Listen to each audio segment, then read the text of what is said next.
इस स्थान पर एक छोकर के वृक्ष के नीचे 1 महीने तक आचार्य श्री बिराजे और श्रीमद् भागवत का पारायण किया। कहते हैं इस स्थान पर अरिष्टासुर नामक एक असुर, जो कि एक बेल के रूप में आया था, उसका श्री ठाकुर जी ने वध किया था।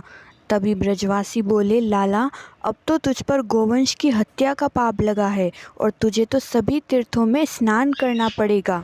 तब ठाकुर जी बोले कि मैं क्यों कहीं जाऊं, मैं तो सभी तीर्थों को यहीं पर बुला लेता हूं। प्रभु ने अपनी वेणु जी लेकर उससे खोद कर एक कुंड का निर्माण किया और वेणुनाद करते ही सभी तीर्थ वहां पर उपस्थित हुए। सभी तीर्थों का जल उस कुंड में आया, तब ठाकुर जी ने उसमें स्नान किया।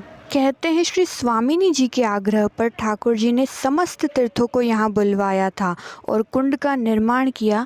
तो ठाकुर जी बोले श्री स्वामिनी जी से, आपने मुझे इतना श्रम करवाया है, अब तो आपको भी सभी तीर्थों में स्नान करना पड़ेगा।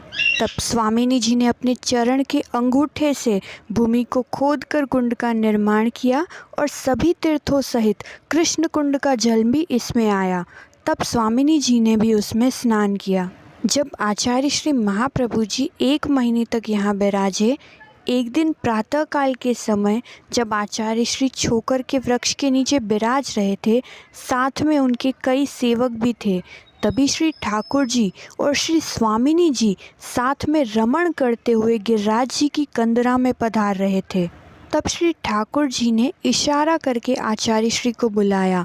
महाप्रभु जी तुरंत खड़े होकर ठाकुर जी और स्वामिनी जी के पीछे जाने लगे। 3 दिवस तक आचार्य श्री जब नहीं लौटे, तब उनके विरह में व्याकुल वैष्णव जन तो मूर्छित हो गए। तीसरे दिन जब आचार्य श्री पधारे, उन्होंने सभी वैष्णव पर जल छिड़का और सभी की मूर्छा दूर की। तब सभी पूछने लगे, हे वल्लभ, आप कहाँ चले गए थे? तब आचार्य श्री ने कहा कि युगल स्वरूप ने मुझे लीला में बुलाया, तो मैं उनके पीछे चला गया। तो सभी वैष्णव विनती करने लगे, हे महाराज, हम तो आपके शरणागत हैं, आपके अधीन हैं, कृपा करके हमें भी इस अलौकिक लीला के दर्शन करवाएं। तभी आचार्य श्री ने सभी सेवकों से गिरिराज जी की ओर देखने को कहा। तब सभी सेवकों को गिरिराज जी में युगल स्वरूप के दर्शन हुए।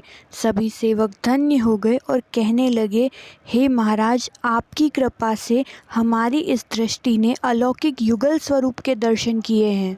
इस प्रकार से राधा कुंड और कृष्ण कुंड का निर्माण हुआ और ये दोनों अलग नहीं हैं।